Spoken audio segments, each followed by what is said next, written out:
लता की आदत थी कि वो हमेशा दिन में रोटी बनाती और रात में चावल। कुछ भी हो जाए, कभी दाल चावल, कभी राजमा चावल, कभी पुलाव, कभी खिचड़ी पर चावल तो बनने ही बनने हैं।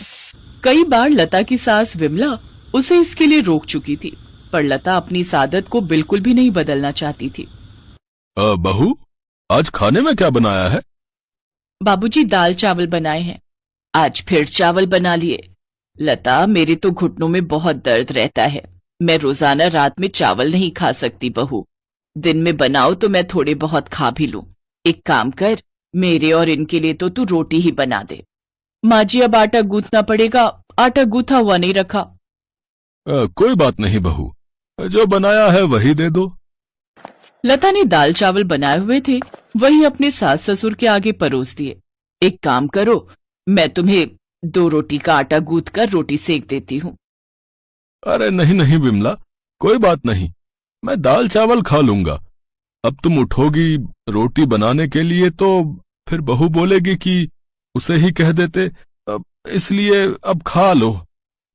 लता की दिन में रोटी रात में चावल की आदत दिन पर दिन बढ़ती जा रही थी। लता, आज तो मेरी ऑफिस की छुट्टी है। एक काम करो, कढ़ी चावल बना लो, बहुत मन हो रहा है। अब मैंने गोभी आलू की सब्जी और रोटी बना दी है। अब मैं कुछ नहीं बनाऊंगी। वैसे भी मैं रात को राजमा चावल बनाने वाली हूँ। मैंने पहले ही प्लान कर लिया था, इसलिए अब रोटी और गोभी आलू की सब्जी खा लो। तुम सही हो, जब देखो अपनी मर्जी करती हो। अब रात में मैं सोच रहा था कि मटर पनीर की सब्जी और रोटी बनवाऊंगा, तुम राजमा चावल का प्लान बनाकर बैठ गई हो। अरे तो क्या हुआ? तुम तो जानते हो ना, मैं दिन में चावल नहीं बनाती हूँ। रात में थकी हुई होती हूँ, इसीलिए मैं रात को ही चावल बनाती हूँ। मेरे से नहीं बनती रात में रोटियां। अच्छा ठीक है, जो मन में आए वो करो। मैं माँ को डॉक्टर के पास ले जा रहा हूँ। बोल रही हैं कुछ दिनों से घुटनों में बहुत दर्द है। विमला की तबीयत ठीक नहीं थी, इसीलिए बेटा अभिनव उसे डॉक्टर के पास ले जाता है। देखिए माताजी, उड़द की दाल, भिंडी, चावल, दही वगैरह और ठंडी चीजें आपको कुछ समय के लिए बंद करनी होंगी। डॉक्टर साहब, मैं तो कोई ठंडी चीज लेती ही नहीं हूँ। ये बच्चे कई बार कहते हैं कि ठंडा आइसक्रीम और ठंडा दूध वगैरह ले लो। मैं तो दही भी बहुत कम खाती हूँ क्योंकि मेरे घुटनों में दर्द हो जाता है।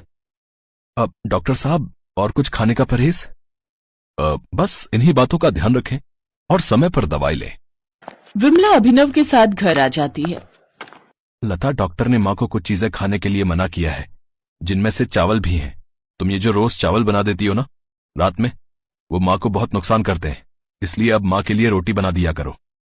ठीक है, बना दूंगी, पर आज खाना बन चुका है।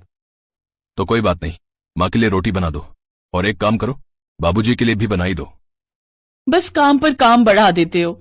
लता गुस्से में रसोई में जाती है तो वो देखती है कि उसकी सास रसोई में रोटी सेक रही है। अरे, मैं बना तो रही थी, आप क्यों खड़ी हो गई? अब ये देखेंगे आपको रोटी बनाते हुए तो मुझ पर गुस्सा करेंगे। कोई बात नहीं बहू, तुम भी तो पूरा दिन काम करके थक जाती हो। 2-4 रोटी ही तो सेकनी है, उसमें देर नहीं लगती। तुम्हारे लिए बनाऊं, तुम खाओगी? नहीं नहीं, मुझे नहीं खानी। आप अपने लिए और बाबूजी के लिए बना लो, मैं तो चावल ही खाऊंगी। अपना खाना डालकर रसोई से चली जाती है। लता ने अपनी आदत को फिर भी नहीं छोड़ा। दिन में रोटी सब्जी बन जाती तो वो रात में चावल बना लेती। जब उसने देखा कि उसके सास ससुर को तो रोटी ही खानी है, तो उसने अब दिन में ज्यादा रोटी बनानी शुरू कर दी, ताकि रात को उसे फिर से रोटी ना बनानी पड़े और वो चावल खाकर ही रह जाए। माँ जी, रोटी मैंने दोपहर में ही ज्यादा बना दी थी। मुझे पता था आप और बाबूजी रात को रोटी खाते हो, इसलिए मैंने सोच लिया है अब मैं आप लोगों की रोटी दोपहर में ही बना दिया करूंगी। पर बहू, वो तो ठंडी हो गई होगी। अब अरे विमला, कोई बात नहीं, ठंडी है तो उन्हें तवे पर गर्म कर लो। तुमने और मैंने ही तो खानी है। जाओ बहू, तुम अपना खाना खा लो। लता अपने कमरे में चली जाती है। उसके सास ससुर दोपहर की रोटी ही खा लेते हैं। लता अपनी आदत की वजह से अब जब भी रात में चावल बनाती तो अपने सास ससुर की रोटी दोपहर में ही बनाकर रख देती। एक दिन लता अपने कमरे में स्टूल पर चढ़कर ऊपर की अलमारी से कुछ ढूंढ रही थी। कहाँ रख दिया मैंने अपना नया पर्स?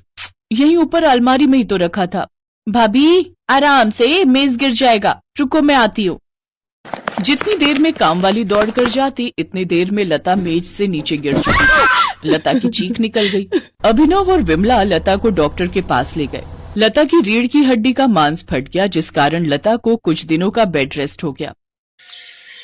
माँ, ये लता की सारी दवाइयाँ अभी अगले हफ्ते बुलाया है डॉक्टर ने। बेटा, घबराने की तो कोई बात नहीं है ना? डॉक्टर क्या कह रहा है? पापा, रीढ़ की हड्डी का मांस फट गया है, इसलिए कुछ दिन ठीक होने में लगेंगे, लेकिन लता को पूरा बेड रेस्ट करना होगा। कमर में बहुत दर्द हो रहा है। अरे मेरी बहू तो बहुत बहादुर है, देखना तुम बहुत जल्दी ठीक हो जाओगी। मैं तुम्हें ताकत की बहुत अच्छी अच्छी चीजें बनाकर दूंगी, जिससे तुम्हें आराम मिलेगा। लता की कमर में दर्द था और ये बात उसकी सास और बाकी परिवार के लोग भी समझ पा रहे थे। सब लता को बहुत हिम्मत देते हैं। लता की सास विमला अपनी बहू की बहुत देखभाल करती है। लता देखती है कि उसकी सास बिल्कुल उसकी सगी माँ की तरह उसकी देखभाल कर रही है। उसे अपने ऊपर बहुत पछतावा होता है कि एक तरफ वो अपने सास ससुर के लिए 2 रोटी बनाने में कितना हिचकिचाती थी और उन्हें दोपहर की ठंडी रोटियां दे देती थी, सिर्फ इसलिए क्योंकि रात में उसे सिर्फ चावल बनाना और खाना पसंद था। उसने अपने सास ससुर की उम्र का लिहाज भी नहीं किया। लता को अपनी गलती का एहसास होता है और कुछ दिनों बाद जब वो ठीक हो जाती है तो वो अपनी गलती को सुधार लेती है। वो जब भी रात में चावल बनाती तो थोड़ी रोटियां भी बना देती, ताकि उसके सास ससुर अगर चावल नहीं खाना चाहते तो वो गरम गरम रोटी खा सके।